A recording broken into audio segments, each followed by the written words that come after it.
Buddhist Stories, Tsinza, the Brahmin Girl, Part 1 of 5, on Between Master and Disciples, given in English on September 27, 2015, in Saint Agnès, France.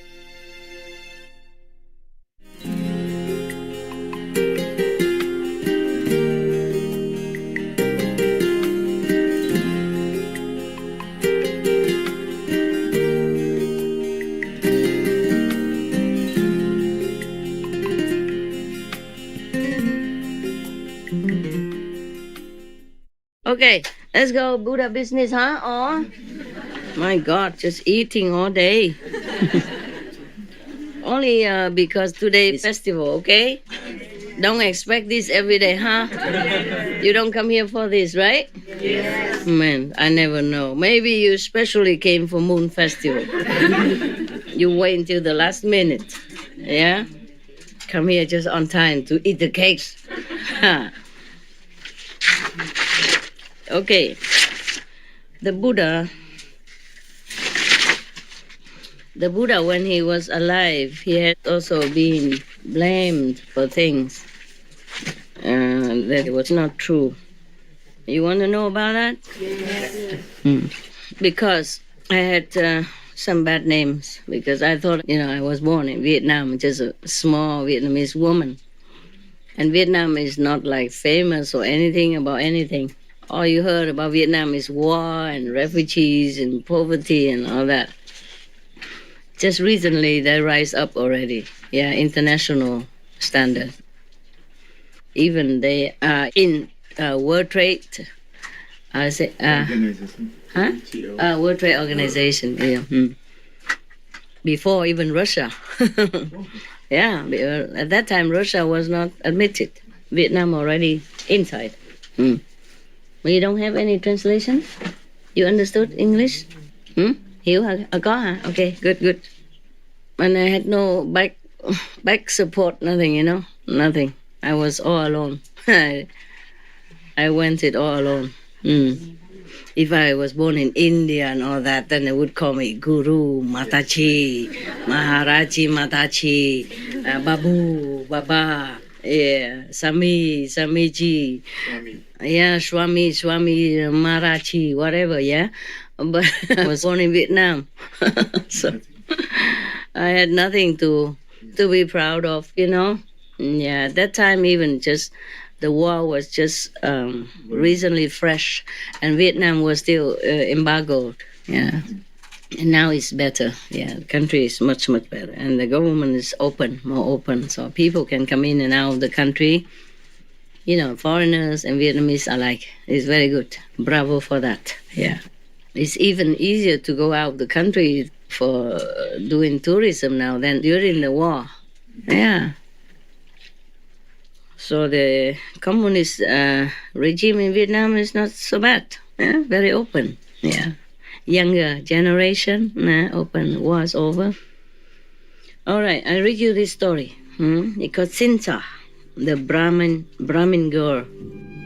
We should really thank the past masters, monks and nuns and scholars who have taken time to record the Buddha's teaching after the master's nirvana, and also for the past and present persons, lay or monks or nuns who have really dedicated themselves, sacrificed their time and precious health or under any difficult situation to translate this so that I can read it to you.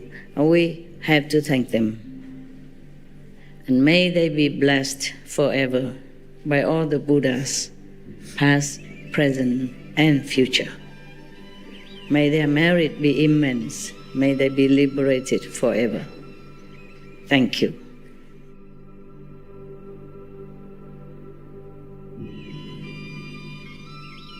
According to Buddhism and the believer and the tradition, when you read a sutra and all that, you have to put on incense, flowers, and bow to the sutra first and thank all the Buddhas and Bodhisattvas in 10 directions, all respectfully, before you read it, okay? And then you cover the sutra also with silk beautiful cloth, and I just make it more popular. Yeah, more easy, simple. And I apologize to all the Buddha. I say if I done something wrong, according to the tradition, my heart is full of respect. It's just that I cannot always do that. So please, all the sin, whatever I've done wrong, is all on me.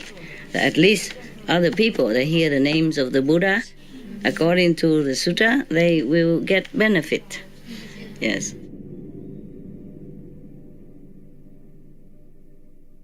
Whoever gives false speech, he transgresses one principle. I mean, not telling lies. Yeah, okay.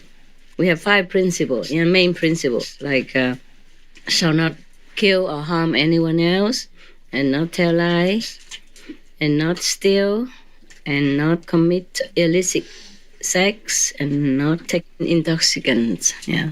So telling lies is one of the main principles that we transgress if we tell lies. We should tell the truth only. So this story was given by the Buddha while he was in residence at Jetavana with references to Cinta Manavika. Stretch your legs, stretch your legs. Oh, I forgot. Stretch it. Oh, God. Ow. Ow. I'm also getting old like you too. Yeah. Oh. My knees are telling me that they exist. Thôi khỏi đâm bốt chứ nó mệt quá. Đấm bốt rồi đi rồi mai rồi làm sao? Quen rồi cái không có người đấm bốt. Vòng hoài không thấy ai mệt. Okay. This probably is told by Anand also. Most of the stories were told by Anand, and he said, thus I have heard. But this one translated, he omitted that. He just said this instruction was given by the teacher. He didn't even say the Buddha. What a translation. Okay. Of course, Buddha means teacher, master. Yeah, but different, wise, and compassionate, powerful. Not just any teacher. So he should not translate it as teacher here. He should have said just Buddha then. Buddha. Buddha or master. Like, for example, Guru Nanak would have been much different from any other Sikh guru at that time. See what I mean? Yeah. Or Krishna would be a different guru than any other Hindu master at that time or teacher at that time. There is a big difference. But the inside is different. The outside doesn't look different. Therefore, people cannot tell. Unless you are initiated by that guru, and then you can tell. You can tell because inside experience, yes. Okay, this one is about a girl from a Brahmin family. For the first period after enlightenment, the disciples of the master, means the Buddha, multiplied, and innumerable gods and men entered on the plane of the noble ones. Okay, spiritual practice. And as the glory of his virtues became widely known, rich gain and high honor were bestowed upon him. But as for the sectarians, loss to them were gain and honor alike, meaning the Buddha has become more and more famous. But the sectarians, the non-Buddhist practitioners outside, lost. They lost their fame, they lost their gain, they lost the trust from their disciples, maybe the public at large. Because they all flocked to the Buddha then. Yeah. So even as the fireflies lost their brilliance before the coming of the sun, and they gathered together in the street and cried out, "Is the monk Gautama the only Buddha? We also are Buddhas." They proclaimed like that. They felt so frustrated, disappointed, because the Buddha became so much famous and many people follow him and people also left them. They said, "We are also the Buddhas. Does that alone, which is given to him, yield abundant fruit?" They're asking questions. Yeah, that which is given to us brings also abundant fruit. Meaning, don't just give offerings to the Buddha, give offerings to us. You also have merit just the same. That's what they meant. Okay, jealousy, yeah. Also ignorance. They didn't understand what the Buddha truly was. Yeah, they didn't know his power. Their preachings just from outside, telling people, maybe repeating from the Vedas or from some other scripture. But the Buddha is an inner realization, powerful from inside, can bless people, can save people, can liberate souls, even from hell. Different. These other teachers, they just talk, they just preach, but they don't have enough power to liberate people. They don't have the inner realization to manifest true wisdom. That is a difference, but they don't know that. Yeah, so you can't even blame them. You see, they're ignorant. They did not understand the true inner power of the Buddha. They just think, oh, he looks like me, he looks like us. Yeah, he also shaves his head and wear the monk robe and go back in like us. So what's the difference? Why make offering and praise to the Buddhas and not to us? This is similar like that. Because they really did not understand. They probably did not mean bad. They just did not understand what Buddha, what an enlightened saint really means. Yeah. Therefore, you, all people, give alms to us, bestow honor upon us, means go praise them, offering to them. Yeah. With such words as these did they appeal to the multitude. But for all their appeal, they got neither gain nor honor. They go out and make propaganda for themselves, but they got nothing out of that.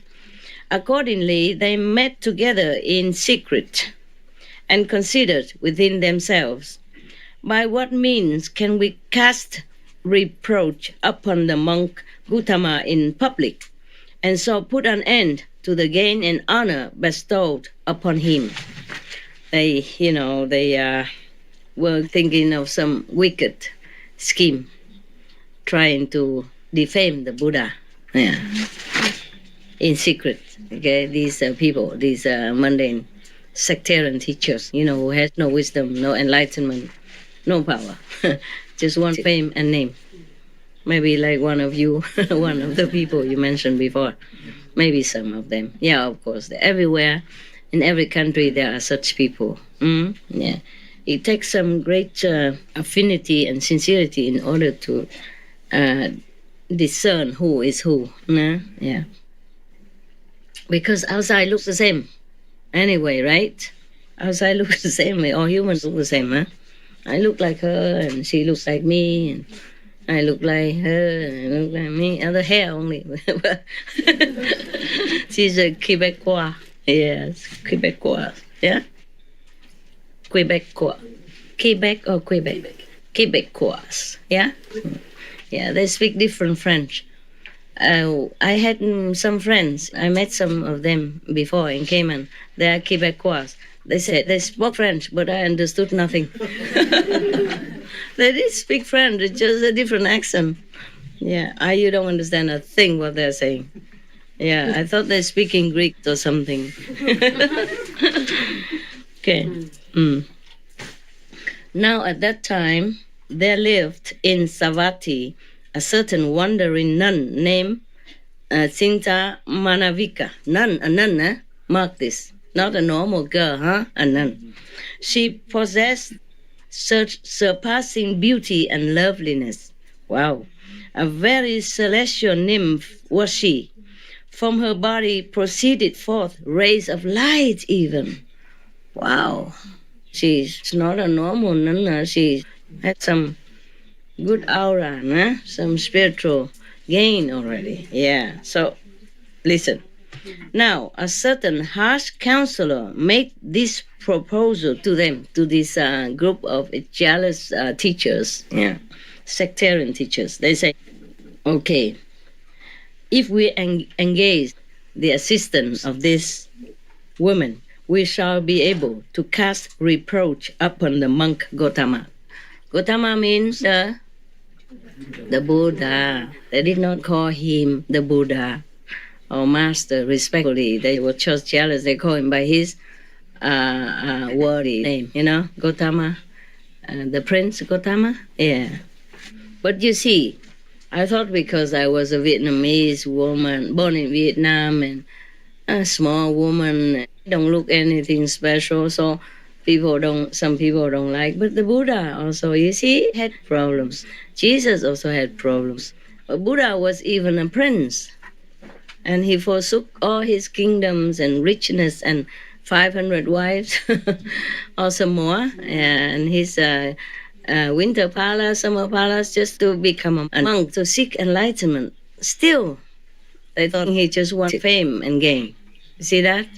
Yeah, people are not all very reasonable because of ignorance. Okay, so now they want to defame him. Yeah, before all of his disciples, in the public even, disciples and followers. So they were trying to get this woman to do just that. Because this woman, though she was a nun and had light even, and she was beautiful and lovely. So all these sectarian teachers agreed to this proposal. Sinsa Manavika went to the monastery of the sectarians, saluted them, and stood waiting. But the sectarians had nothing to say to her. So thereupon she said, "What fault do you find in me?" She was thinking they brought her there to scold her or something. Yeah. This question she repeated 3 times. Then she said, "Noble sirs, I appeal to you for an answer. Noble sirs, what fault do you find in me?" Means, what's wrong? What wrong do you think about me? Yeah. Why do you not speak to me? I wonder why. I think they were too ashamed to say anything. They didn't know what to do. So at the end, they said, "Sister," they explained to her. They said, "Sister, don't you know the monk Gautama who goes about doing us harm?" And they are also the same sect, nah? Same Brahmin. So maybe that's why they said he goes around doing us harm, meaning including her. Depriving us of gain and honor alike. So the woman said, "No, sir, I do not know him. But is there anything I can do to help you in this matter?"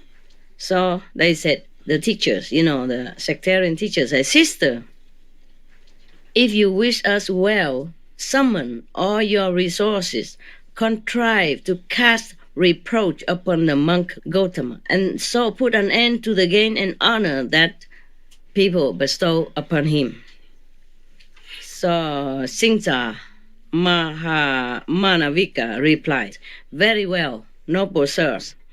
I will take all the responsibility, have no anxiety as to the outcome." Meaning, consider it done. Yeah. What a nun. Yeah. And what monks they are. the whole group of them. Yeah. So then she departed. Yeah. From that time on, because they call her to come because somebody advised them that this woman, if you engage her, you can defame the Buddha, but they also didn't know what to do. So they just called her there, and then she stood there, and they stood there, and they didn't know what to say.